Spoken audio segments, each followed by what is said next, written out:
Kita hidup di zaman yang mirip dengan zaman fatrah, masa di mana utusan Allah langka, dan orang-orang beriman mendapatkan penghiburan melalui mimpi-mimpi yang benar atau al-mubasyirat. Coba Anda tanyakan isi video ini kepada para ulama, maka ulama-ulama saat ini mungkin saja berselisih mengenai hukumnya. Satu pihak mengatakan haram, yang lain mengatakan sunnah. Pertama, beberapa ulama yang melarang tindakan tersebut berdalil pada hadits yang melarang sujud kecuali kepada Allah. Kedua, ulama lain yang mendukung, bahkan menyebutnya sebagai sunnah dalam memuliakan guru atau orang tua, mengutip hadits tentang dua orang Yahudi yang mencium kaki Nabi, serta kisah Imam Muslim yang mencium kaki Imam Bukhari. Jadi, mana yang benar? Bagaimana kita sebagai orang awam dapat memverifikasi kebenarannya? Ini hanya satu contoh. Banyak kasus serupa di mana satu kelompok menganggap suatu tindakan haram bahkan syirik, sementara kelompok lain meyakini tindakan itu membawa keberkahan, seperti memperindah atau meninggikan makam ulama atau habaib, dan memajang foto mereka. Ini menunjukkan bahwa kita hidup di zaman yang mirip dengan zaman fatrah, masa di mana umat Islam jauh dari masa kenabian sehingga menimbulkan banyak kebingungan. Di zaman ini, Allah menghibur orang-orang yang terasing karena mempertahankan keimanan melalui mimpi-mimpi baik. Dalam Sahih Bukhari nomor 6499, Rasulullah Shallallahu Alaihi Wasallam bersabda, "Jika zaman semakin mendekat, mimpi seorang mukmin nyaris tidak bohong, dan mimpi seorang mukmin adalah satu bagian dari 46 bagian kenabian, dan apa yang berasal dari kenabian tentu tidaklah bohong." Dalam kitab Fathul Bari halaman 506-507, Ibnu Battal berkata, berdasarkan hadits ini, maka makna hadits tadi adalah bila hari kiamat sudah dekat, ilmu agama dihilangkan dan simbol-simbol agama diacuhkan dengan huru-hara dan fitnah.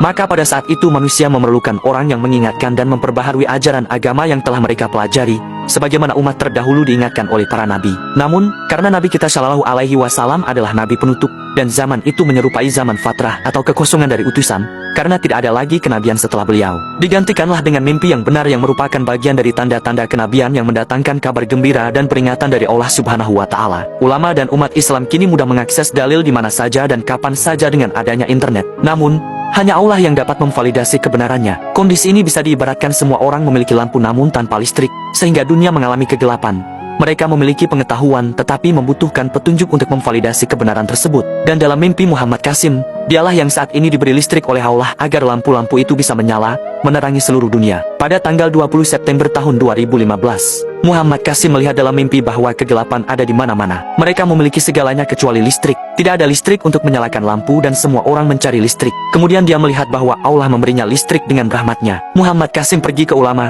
mufti atau ahli Islam dan pemimpin muslim untuk memberitahu mereka bahwa dia memiliki listrik yang dapat menerangi semua rumah. Tapi ulama, mufti dan para pemimpin tidak percaya padanya bahwa dia benar-benar memiliki listrik. Mereka mengatakan bahwa Muhammad Qasim berbohong. Ulama, mufti dan pemimpin tidak percaya bahwa dia memiliki listrik, tetapi mereka tidak mengatakan apa-apa kepadanya, dan tidak juga menghentikan atau melarang Muhammad Qasim untuk mengatakan hal ini kepada orang lain. Mereka mengatakan bahwa biarkan dia melakukan apapun yang dia inginkan, karena dia hanya membuang-buang waktu. Dia tidak punya listrik. Tapi Allah memberitahu Muhammad Qasim, "Qasim, jangan khawatir, aku bersamamu. Tidak ada yang bisa menghentikanmu dan aku akan membantumu." Kemudian Allah membantunya dan muslim biasa mulai percaya pada kata-katanya. Lalu berita ini menyebar ke seluruh dunia. Orang-orang yang percaya padanya berkata, "Terangilah semuanya dengan listrik yang telah Allah berikan kepadamu." Kemudian, ketika Qasim menyebarkan cahaya Allah dengan rahmatnya, para ulama mengatakan, "Aduh, seharusnya kita adalah orang pertama yang mempercayainya."